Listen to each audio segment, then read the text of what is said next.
Let's start with the thing that used to make this whole video impossible to make, honestly. For over a decade, you could not own a Tesla Supercharger station.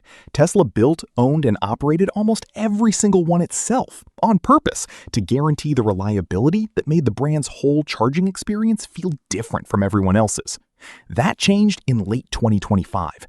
Tesla quietly launched something called Supercharger for Business, and for the first time, a private property owner can genuinely buy and own the hardware sitting on their own land. So naturally, you want to know, what does that actually cost, and is it actually a good bet? Tesla just answered that question publicly, and the number is bigger than most people expect. In 2026, Tesla switched on a public configurator that lets anyone plug in a US address and get real pricing. A standard V4 setup, one cabinet plus 8 charging posts, runs about $500,000 in hardware and roughly $940,000 all in once installation is included.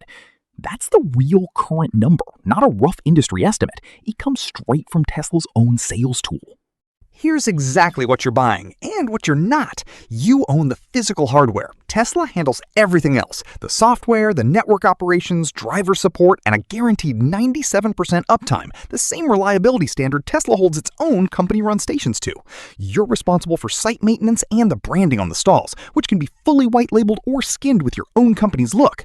Once it's live, your site shows up in the Tesla app and in-car navigation exactly like a Tesla-owned station. Same visibility, same routing priority. And critically, since Tesla adopted the open NACS charging standard, these stalls work for essentially every EV on the road now, not just Teslas. This isn't a niche audience anymore.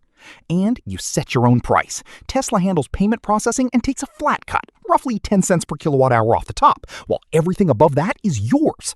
So how fast does $940,000 pay itself back? According to Tesla's own configurator, it swings wildly depending on where you put it, from a 4-year payback in San Francisco to 7 years in Manhattan.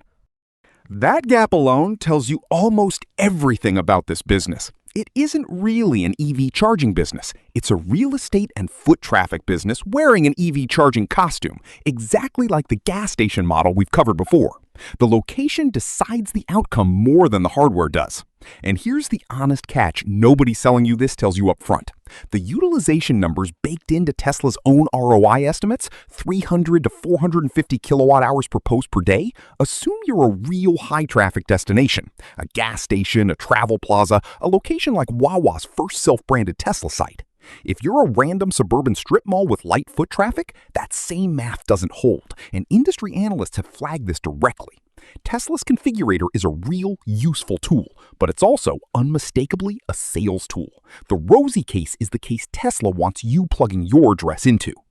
Now for the part that actually determines whether this is smart or reckless.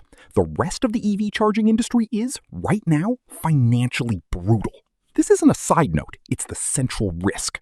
The 3 largest publicly traded charging companies, Blink, ChargePoint, and EVgo, posted combined net losses of more than $600 million in a single recent year.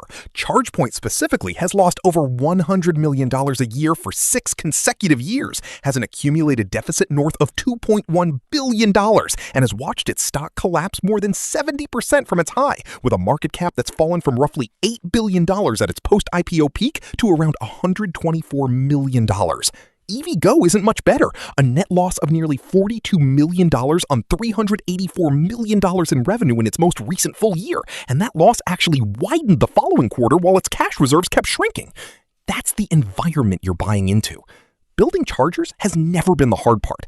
Getting enough cars to actually plug into them often enough at a high enough price to cover the hardware and the electricity bill, that's the part that's bankrupted some of the best funded companies in this entire space. Here's why Tesla's own version of this business looks meaningfully different from its struggling competitors, though. Tesla reports over 10 charging sessions per stall per day at its US supercharger sites, more than double the utilization rate its competitors see at comparable third-party stations in Europe. Tesla doesn't break out supercharger profitability as its own line item in its financial reports, so the exact number isn't public, but the demand side of this specific network is demonstrably stronger than the industry-wide picture ChargePoint and EVgo are drowning in. You're not betting on EV charging in general. You're betting on the one charging brand that already has the deepest, most loyal driver base actively routed to it by the car's own navigation system. There's also a public money angle worth knowing about.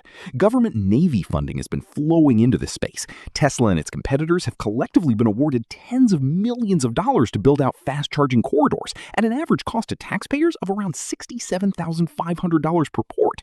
That funding won't apply to every private supercharger for business site, but it's part of why the whole category has political and infrastructure tailwind behind it right now, even while individual charging companies bleed cash on their income statements.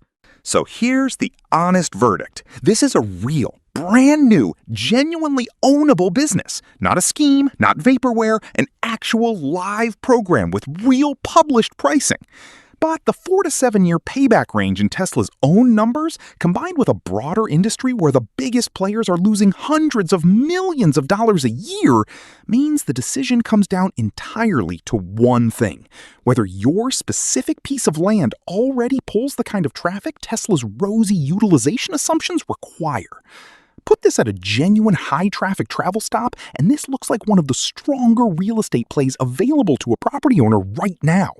Put it in the wrong parking lot, and you've just spent $940,000 recreating the exact math that's currently bankrupting some of the largest EV charging companies in the country. The charger doesn't decide whether this works. The address does. Have you seen a Tesla Supercharger for business site near you yet? Tell us where in the comments.